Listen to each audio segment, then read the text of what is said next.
I went through this crap. I needed to accept help. I got help. I want to tell guys, like, it's okay to get help, to go through this together. You don't have to go through it alone.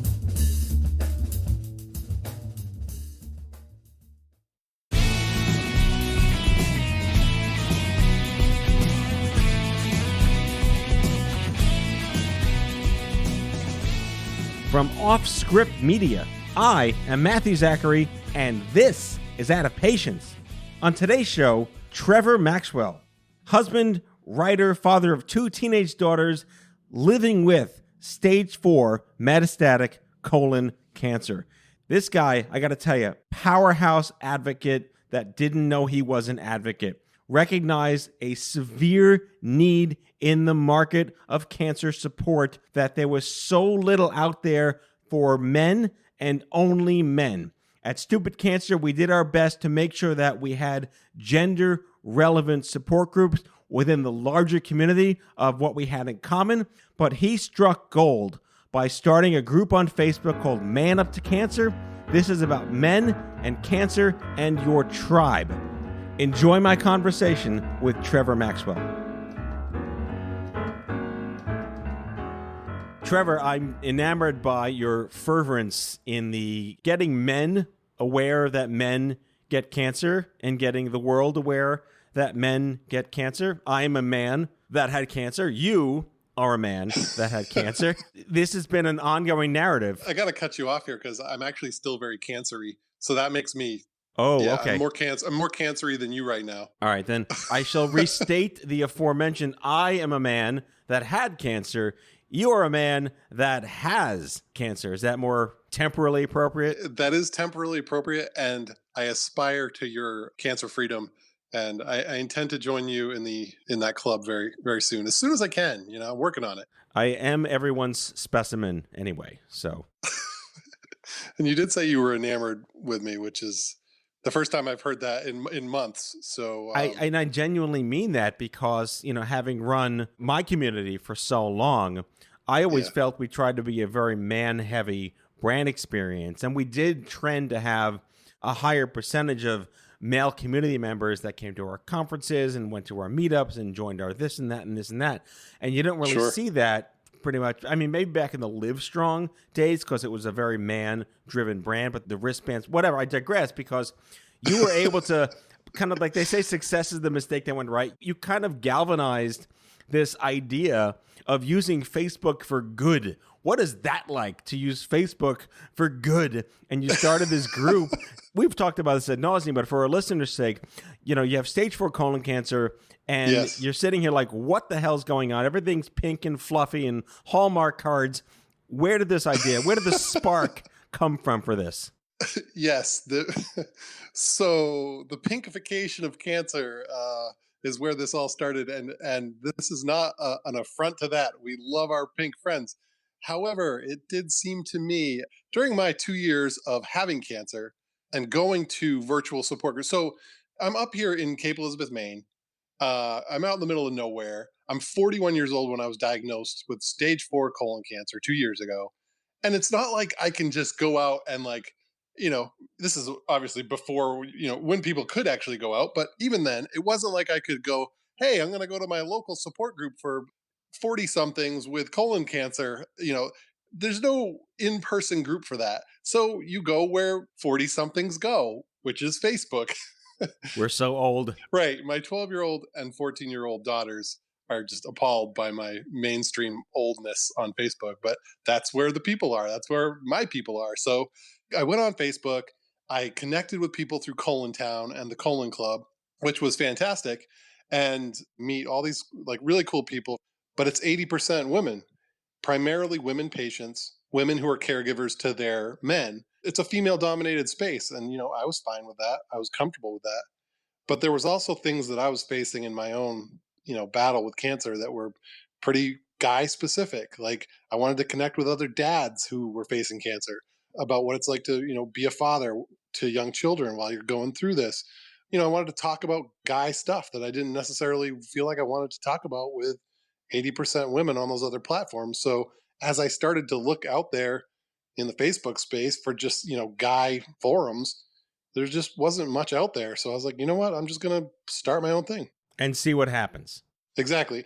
And see what happens. And, I'm a journalist by trade. That was my training. And so I was already starting to write. I had written a bunch along the way about my cancer journey and about the lack of, support for men. And so I started really digging into this issue of men and isolation. And I started reading some scientific papers and some, studies, some different things, and also just some cultural stuff about men and how they cope with a life threatening illness. And not surprisingly, everything said the same thing, that when men are diagnosed with cancer or any other life threatening challenge, they tend to isolate Yeah. based on cultural conditioning, based on biology, based on all that stuff. Like men tend to not want to burden others and they isolate and they check out. Whereas women in general have an easier time connecting with their communities, reaching out for help, going through things together. Whereas men were always taught to just toughen up, suck it up, and deal with it. And to me, facing cancer, that just didn't seem like the best approach. I mean, it really does harken back to what is now considered like a taboo conversation about gender and Right. predisposition and where we go instinctively as animals. And we do want to retreat, or we do want to maintain an alpha status, or we do want to keep whatever sense of masculinity we have within us. And when it's like a testicular cancer, then it clearly does affect your mental well-being, because that's down there. Yeah. And then Yeah. of course colon cancer, we can do an entire show about colon cancer. I've been doing that for years on, like, that alone has so much crazy stigma. What did you eat? What's wrong with you? You don't do anything wrong to get it when you're not 80. Absolutely. And so when I was going through I really struggled mentally. Like 6 months after my diagnosis, I had had colon surgery. Then I had had a open liver resection. I would go on to have another one. Like, so I'm facing all these major surgeries. I'd done chemo. Like, I'm in the shit. And I was depressed and anxious and feeling like I was failing at everything. And like, I was a mess. And I was looking around, and it just seems like I didn't have any role models. Like all the men out there in cancer land or these cancer sites, like they seemed like super positive all the time. Like you should just be able to pull yourself together. And I was like, man, am I the only guy who's struggling? Right. Like how could it be possible that I'm the only man who's like struggling with this and feeling like shit? And so the whole man up to cancer thing is like, hey, I went through this crap. I needed to accept help. I got help. I want to tell guys like it's okay to get help, to go through this together. You don't have to go through it alone. It's as simple as it gets, right? Well, the strongest recurring theme across the entire spectrum of my career in advocacy has been the need to have a tribe. And tribe in the best sense, tribalism, when done right, gives you what you didn't know you needed, as far as, the jargon is peer-to-peer support, but it really are people that understand what the hell it's like. And endlessly we keep hearing, well, my friends and family were awesome, but no one really knew what I was going through. It's so damn true. It took me 7 years to find my first peer. And that was the 90s. That was Clinton. That was like millions of years ago. But today, you'd think, you're recent into the shit happens store, pun intended. You're right. How long did it take you to know that you weren't the only guy that had cancer? And then it's only reinforced by the fact that where the hell are the men? No, that's it. And as I was looking for kind of men to connect with, that was when it was really dawning on me that there's a need out there. Like, I know there's other guys who are struggling like I was. And if we could just get a little pack together, like if we could just get this team that nobody wanted to be on, but here you are, you're like, hey, you got some teammates, right? And it's as simple as that. Like the group that we put together, that I put together, and then have had a couple other guys come on board and really help me bring guys into the group, is all about just general camaraderie and support. It's not like we're digging into like the science of our cancers, Right, or all that other stuff. Like it's just about like, hey man, we're going through the shit together. I got your back, bud. Right. And to your point about men and this taboo conversation, men and women being different, like I believe that there are differences culturally/biologically, and those two intertwine. And I think one of the biggest differences, this problem focused mindset. I think in general, men tend to approach cancer with this problem focused mindset, meaning like if you have a problem with your home, you're going to do it yourself, you're going to go find a way to fix it. And then cancer comes along, and a lot of men have that same mindset, like this is a problem. I'm going to fix it. But then into that, they start down that road, and then they realize like, oh shit, like this isn't your average home problem. Like this is on a whole different level. It's where a different kind of plumbing. Ha ha ha ha ha ha. Exactly. And guess what? You're probably going to have to reach out to actually accept some help on this one. Right. Like, going it alone is just fraught with all kinds of problems. And then there's conversations that guys just don't want to have in a forum that's co-ed. Like, if you're a prostate cancer survivor and struggling to get erections, you want to go on one of these co-ed forums and talk about erectile dysfunction and, hey, what do you guys think about that? I mean, there's conversations that need to be had in a guy space. I just cue the whole John Lovitz, hello, ladies. Right. I mean, talk about emasculating. Yes. Right. Like, not only are you going through this shit and then all your parts are affected, then you got to try to find advice on a forum where there's no dudes on it. I know. It took us a long time at Stupid Cancer to evolve to a point where we had the capacity to segment by gender at our live events. And I don't mean like, the Orthodox Jews where the men go here and the women go there. Like we had breakout sessions, no offense to the Orthodox Jews, that segment by men and women. Not a sponsor of the show, but at the end of the day. But they could be. Hey, who knows who's going to sponsor the show? Dear Halliburton, please come and sponsor my show. No, not Halliburton.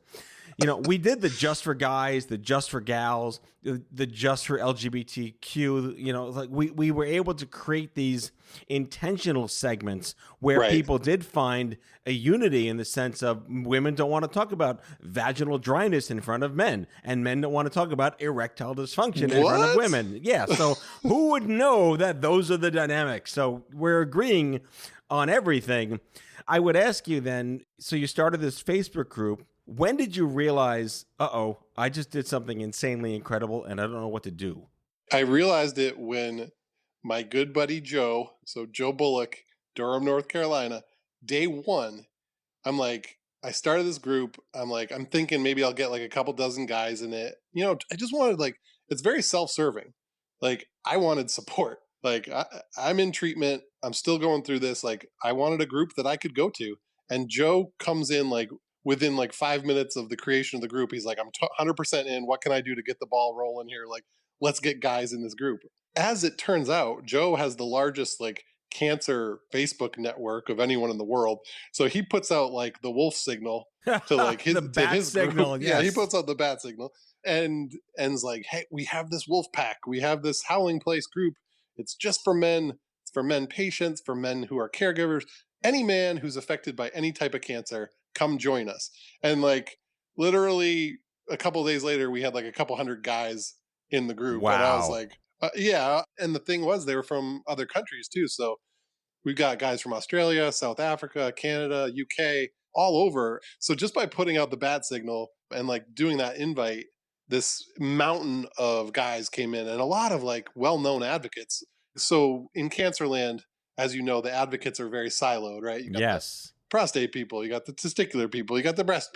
So what we're doing here is kind of this pan-cancer thing, right? And I think all those guys were part of their own siloed groups, but the idea of having a pan-cancer dudes group was something that was new to a lot of them. Back with our guest after the break.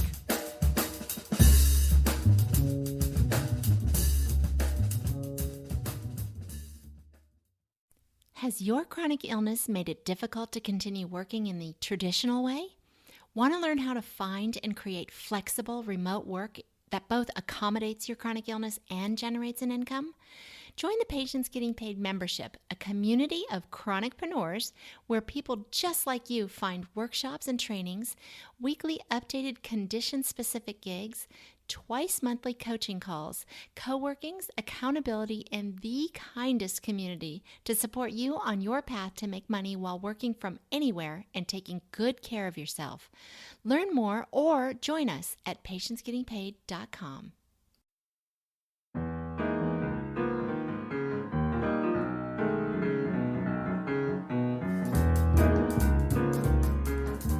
When I first saw that there was a group like this. I was like, oh my God, will I be accepted if I ask to join?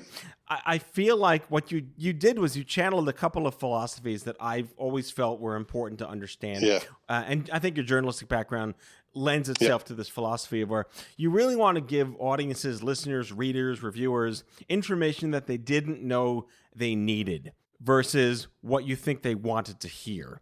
And True. this idea that I'm not alone is the gestalt moment of anyone's Right. going through shit and stuff you don't want to deal with.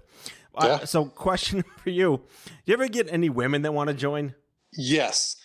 Uh, so we do get women that want to join, and because I think it's the same appeal, right? And we get women who ask if there's a similar group for women, if there's a woman up to cancer, and someone's got to grab that. But so yeah, and I think what I hear from a couple of women is this, that they are jealous of us having this like really energetic guy space, because that's what, like you said, that's what we're all looking for. I mean, that was the first call I made when I got diagnosed in March 2018. And I think I was on the phone with my primary care physician, and she's like, "What can we do for you? Like, what do you need right now?" I was like, "I need you to get me on the phone with someone who has had metastatic colon cancer and has survived, because I need to talk to that person." And that's why I felt like doing all cancers was really important, because we're all connected by it. We haven't talked that many times, right? I met you. I've talked to you on the phone a couple of times, but I feel a connection with you. Like, I feel a bond with you because of this shared experience. And there's just something there with cancer, with people who are impacted by cancer, that there's this level of trust, understanding. So I knew from the beginning that I kind of wanted to just have it be like Cheers, right? It's like this pub you go to after work. You can put down all the bullshit from your day. Yeah, we talk about cancer, and we talk about the shit and how bad it sucks, and then some of the silver linings and how great that is. But most of the time, we're just talking about life, because when you're with other cancer survivors, you don't have to worry about, am I coming across the way I should be, or are we communicating? It's just like we all have this bond. So there's just something there that's easy. And so in our group, we'll talk about, I think motorcycles, dogs, and bourbon are like the three of the hottest topics in there, right? I've noticed. Very non-cancer topic. Yeah. There's a wonderful expression that I've been using a lot. When Stupid Cancer came along, it was one of the first, similar to what you put together, I would say egalitarian, nonpartisan, non-body part, piss on my lawn philosophies. And we had to adopt sort of a way of explaining why that was necessary, which shouldn't have had to happen. It was like, well, why not focus on this? Or why not grandparents? Or why not kids? I'm like, this is our lane, and here's why. Right. That young adult cancer isn't better or worse than anything else. It's just different. And in our case, it's not about what you have. It's about what you have in common. That is the guiding principles of what helped grow Stupid Cancer. You Right. have replicated that to a T by giving this community a community in the first place. Completely unknowingly. Like, Yes. right. And that's the thing, because we both had the same intent. I didn't really know about Stupid Cancer. So I got diagnosed at that weird place in between that young adult, like sort of the 18 to 40, and then the geriatric range. So like this weird Yeah. place of like, yeah, right. Like, I'm in my early 40s, have kids, have a career. Like, there's a lot going on in my life. And it's that group that's kind of in the middle of spaces. And then with the man thing, I think one of the issues is, I don't feel like anyone has really acknowledged that the outcomes when we're talking about cancer for men are not very good. Like, they're not as good as women. And there's tons of reasons for that. But I just think that we need to acknowledge this isolation issue.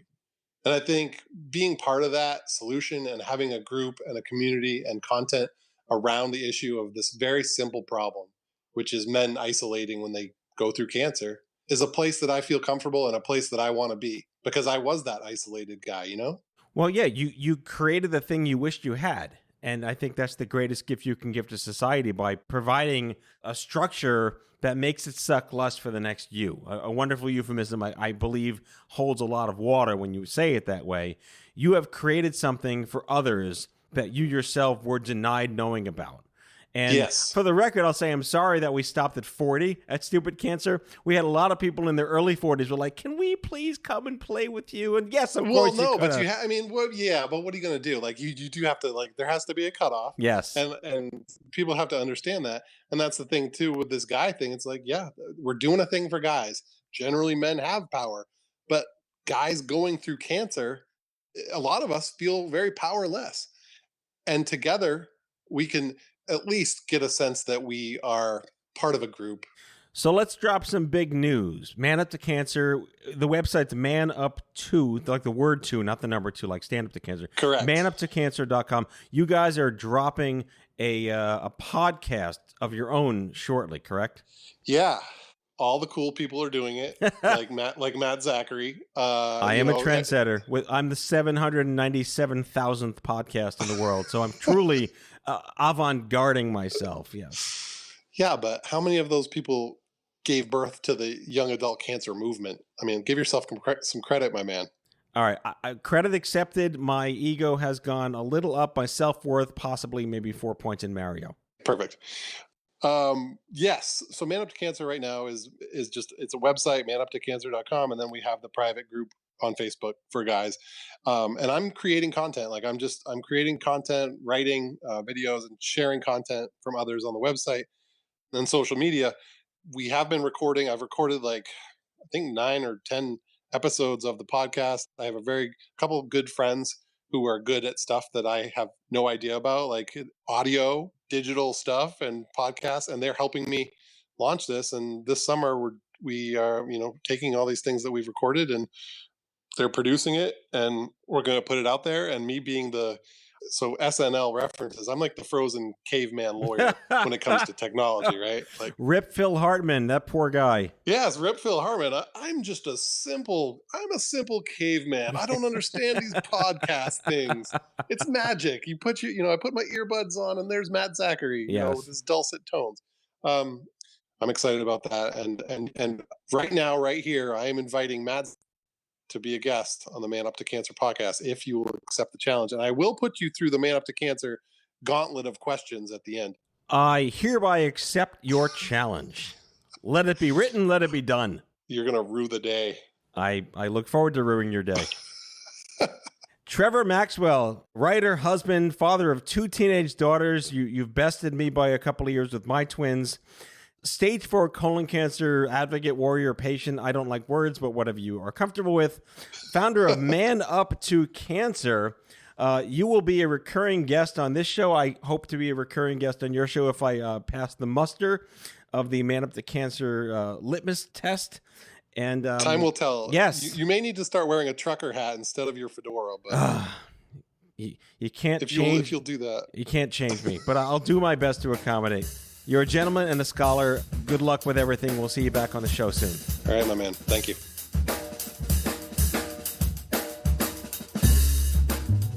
That's all for today, folks. If you like the show, be sure to subscribe, leave a review, follow us on social, and tell all your friends to listen.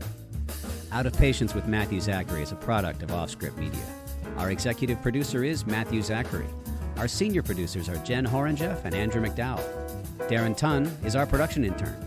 It is recorded, mixed, and edited by Matthew Zachary. Our theme music is by the Mike Van Allen Quintet and by Mara. For advertising and media inquiries, email media@offscript.com.